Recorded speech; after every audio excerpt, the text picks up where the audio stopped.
Naranasan mo na bang managinip na may daga? Maaaring ito ay gumagapang, nagtatago, o bigla kang ginulat sa iyong panaginip. Para sa marami, ang daga ay simbolo ng dumi, takot, o problema.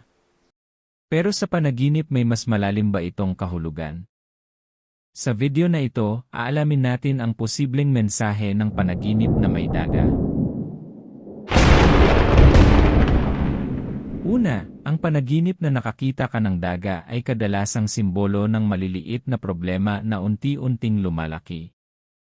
Maaaring may bagay sa iyong buhay na hindi mo pinapansin pero nagiging dahilan na ng stress. Pangalawa, maaari rin itong senyales ng pagkakanulo o kawalan ng tiwala. Maaaring may tao sa paligid mo na hindi mo lubos na mapagkakatiwalaan. Kung sa panaginip mo naman ay maraming daga, maaaring ito ay nagpapahiwatig ng maraming iniisip o sabay-sabay na problema sa iyong buhay. Kung hinahabol ka ng daga, maaaring ito ay simbolo ng mga bagay na iniiwasan mo pero patuloy kang sinusundan.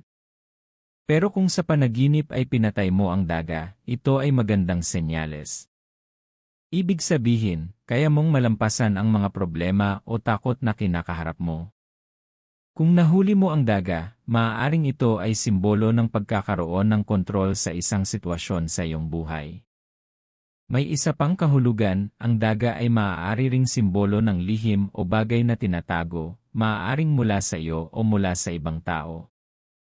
Tandaan, ang mga panaginip ay kadalasang sumasalamin sa ating emosyon, iniisip, at karanasan sa araw-araw na buhay. Ikaw, napanaginipan mo na ba ang daga?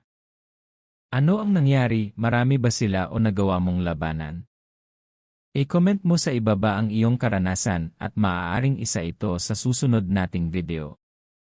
At kung gusto mo pang malaman ang kahulugan ng iba't ibang panaginip, huwag kalimutang mag-like, mag-subscribe, at pindutin ang notification bell para lagi kang updated sa mga bagong video dito sa Dream Science U.